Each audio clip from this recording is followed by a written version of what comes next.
Good evening, everyone. Tonight, I invite you to join a journey of longing, struggle, and triumph. Conquer your passion is more than a phrase. It's a call to dream boldly, act bravely, and overcome the fears that hold us back. In the story I'm about to share, you'll meet an ordinary person with extraordinary dreams. Someone who stumbled, fell, and rose again with nothing but faith and resolve. Let this story touch your heart, ignite your spirit, and remind you that each of us deserves to conquer our passion. Are you ready? Let's begin. When Maya found a battered acoustic guitar in the corner of a community center at age 10, something inside her shifted. The guitar wasn't handsome or prized.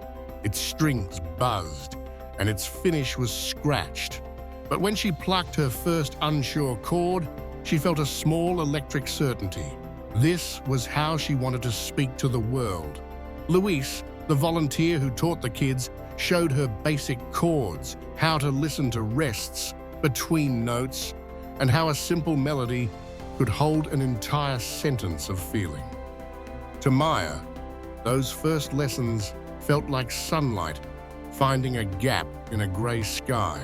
By her early teens, she carried a notebook filled with lyrics and practiced until her fingers ached. Open mic nights became a ritual. She played with trembling hands, sometimes forgetting words and laughing through the mistakes. Her parents supported her in practical ways. Her mother, careful and loving, would say, "Music can be part of your life, but you need something steady." Her father nodded when she spoke of auditions, but encouraged internships and majors with clear career paths.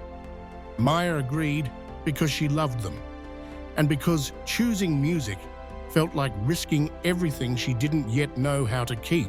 In college, she prepared for a prestigious music program audition with the intensity of someone who believed a single moment could change everything. She arranged a set that stitched personal memories to melodies, rehearsed under fluorescent dorm lights, and stood before a panel whose faces were polite and unreadable. When the rejection arrived, it was gently worded, but absolute. For a day, she sat with the dull shock of failure. Then she folded the letter into a drawer and kept playing. The next years taught her that persistence wasn't only relentless pursuit, it was also adaptability, humility, and patient creativity. She taught guitar to neighborhood kids, worked part-time at the community center that had once felt like a portal to possibility, and played bar gigs that paid in small bills and warm applause. Those nights, cramped in rooms that smelled of beer and city rain, reminded her why she played. Not for glowing reviews, but for the way a stranger's face softened when a melody touched a private place inside them.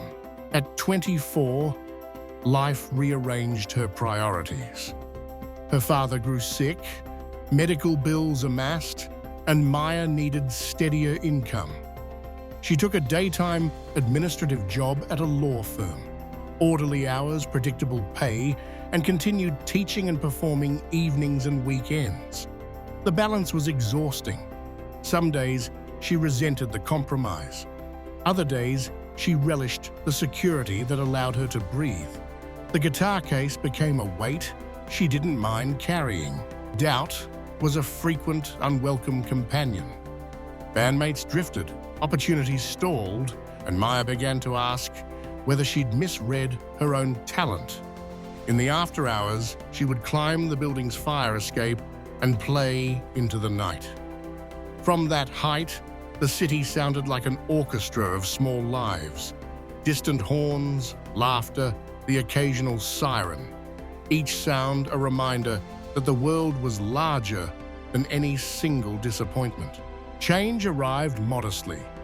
The community center organized a fundraiser and asked local artists to contribute. Maya signed up without expectation and performed a set of songs she'd written about the people she'd met. The mother, who worked 3 jobs. The teenager, who wrote a poem about leaving.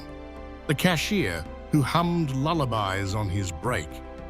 After the show, a woman who ran a non-profit focused on arts education approached her. Could Maya develop a songwriting curriculum for underserved middle schools, she asked. Maya said yes.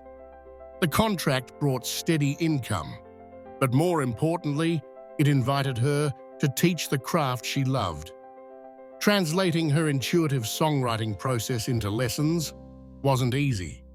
She learned to break ideas into manageable steps, prompt a memory, shape a chorus, try different rhythmic patterns. The students surprised her. A shy boy who barely spoke wrote a chorus about his grandmother's hands. A girl from a housing project turned neighborhood sounds into a syncopated verse. In guiding them, Maya found fresh musical ideas and a renewed sense of purpose. Teaching reshaped her relationship with music. It wasn't a commodity to be won, but a language to be passed on. Her students' bravery, singing poems they'd never shared aloud, made her braver. She began recording again. In small, careful sessions, she could fit between lessons. One track, a quiet song about a street of goodbyes, found its way to a local radio host who played it late one night. Messages arrived from listeners who felt seen by the lyrics. Small opportunities multiplied. Collaborations with other local musicians, invitations to perform at benefit concerts, and a slow rebuild of an audience who appreciated honest songs over spectacle. 5 years after the audition that once felt like a verdict, Maya stood on a modest stage at a community arts festival. The crowd included former students, neighbors, co-workers from the firm, and strangers who'd heard her on the radio. She opened with a song about the community center where she'd learned to play. She moved through new material and older tunes that had been rewritten by time. When she finished, the applause felt different from the applause she'd once craved. It was warm, communal, and specific. People clapped not because she had made it in some abstract way, but because her music had woven through their lives. Conquering her passion, Maya realized, wasn't a single triumphant victory over circumstance or an audience of millions. It was the steady work of aligning her daily choices with what stirred her heart. Teaching when family needed stability, recording when time allowed, and staying open to opportunities that honored both her art and her responsibilities. It meant redefining success, so it included small, meaningful connections and the knowledge that her work mattered to real people. The message for us here: true conquest of passion is not fame or one-off triumphs, but the patient, everyday choices that let what you love shape your life and serve others. And don't forget to like and sub to follow many inspirational stories full of humanity on my channel.